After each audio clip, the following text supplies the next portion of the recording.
வணக்கம் மக்களே, காரைக்குடிக்கு ஒரு கஸ்டமரை பார்க்கலான்னு வந்தேங்க. வரதுக்கு அவர் 2 hours லேட் ஆகும்னு சொல்லிட்டாரு. அதனால சரி ஏன் வேஸ்ட் பண்ணணும்னு சொல்லிட்டு ஆரஞ்சு நாள் வீட்டுக்கு போகலான்னு போனேங்க. வீடு செம மேசிவாக இருந்துச்சுங்க. ஆனால் என்ன உள்ளதாங்க விடலை. ஸோ அதனால் ரொம்ப டிசப்பாயிண்ட் ஆனேன். வேறு ஏதாவது பிளேஸ் போகலான்னு பார்க்கும்போது ஆத்தங்குடி பேலஸ் சொன்னாங்க.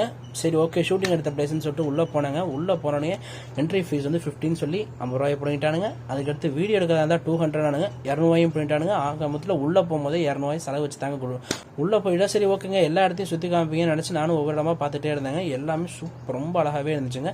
வேற லெவலில் இருந்துச்சுன்னு சொல்லாங்க. எல்லா பெயிண்டிங்குமே ரொம்ப அழகாக இருந்துச்சு. அட் த சேம் டைம் வந்து ஒவ்வொரு ஃப்ளோரிங்கும் marbles, at the same time வந்து பில்லரே மார்பிள்ஸில் போட்டிருந்தாங்க. ஒவ்வொன்றும் ரொம்ப அழகாக இருந்துச்சு. அட் த சேம் டைம் நான் வேற சிவில் இன்ஜினியரா, ஸோ ஒவ்வொன்றையும் ரசிக்கிறதுக்கே ஆல்மோஸ்ட் 2-3 மணி நேரத்துக்கு மேலே ஆயிடுச்சுங்க. அட் த சேம் டைம் வந்து கதவெல்லாம் ரொம்ப அழகாக ரெனோவேட் பண்ணியிருந்தாங்க. அட் த சேம் டைம் இப்போ தான் 2-3 இயர்ஸ்க்கு முன்னாடி ரெனோவேட் பண்ணாங்களாமா, பெயிண்டிங் அந்த மாதிரிலாம் பண்ணியிருந்தாங்க போல். ஸோ அதையும் அவங்க சொல்லியிருந்தாங்க, அங்கே இருந்த ஒரு பொண்ணே சொல்லியிருந்தாங்க. அப்புறம் இந்த ஹாலுக்குள்ளே வந்தேங்க. பெயிண்டிங்லாம் ரொம்ப அழகாக இருந்துச்சு. அட் த சேம் டைம் வந்து நிறைய படம் இங்கே தான் எடுத்தாங்க போல். கலகலப்பு, ஜி, அப்புறம் மஜா, அந்த மாதிரி நிறைய படம் இங்கே தான் எடுத்தாங்க போல ஷூட்டிங்கு. அதெல்லாம் சொன்னாங்க, ஒவ்வொரு படமாக சொன்னாங்க. அவங்க 10 படம் சொன்னாங்க, எனக்கு 3 படம் தான் ஞாபகம் இருந்துச்சு. அதனால் சரின்னு சொல்லிட்டு அதை மட்டும் அவங்கள்ட்ட சொல்கிறேங்க. அப்புறம் இந்த பிளேஸ்லேருந்து மேலே வியூஸ்க்குலாம் போய் பார்க்கலாம் அப்படின்னு கேட்டேன். அவங்ககிட்டையும் எவ்வளோ கெஞ்சி பார்த்தேன். எங்க 50 ரூபா காசு வாங்கினீங்க, 200 வீடியோக்கும் வாங்கிட்டீங்க, மேலேயாவது உள்ளாமங்கன்னு எவ்வளோ கெஞ்சி பார்த்தேன். இல்லை சார், மேலே விடவே மாட்டேன்ட்டாங்க. ஆக்சுவலி எனக்கு மட்டும் இல்லை, நிறைய பேருக்கு ஆல்மோஸ்ட் 2-3 இயர்ஸாக உள்ளேன்னு நினைக்கிறேங்க.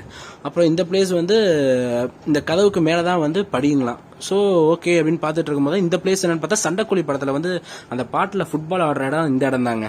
ரொம்ப அழகாகவே இருந்துச்சு. ஆனால் மேலே தாங்க விடவே மாட்டேன்ட்டாங்க கடைசி முடிக்க.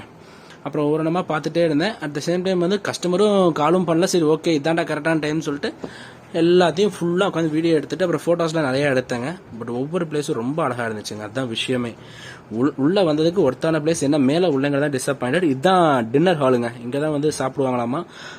அப்புறம் வருஷத்துக்கு ஒரு டைம் மட்டும் வருவாங்களாமா. ஃபேமிலி ஏதாவது ஃபங்க்ஷன் வச்சாங்கன்னா குடும்பமே எல்லாரும் சேர்ந்து ஒரு 50 குடும்பம் சேர்ந்து வந்து இருப்பாங்களாமா.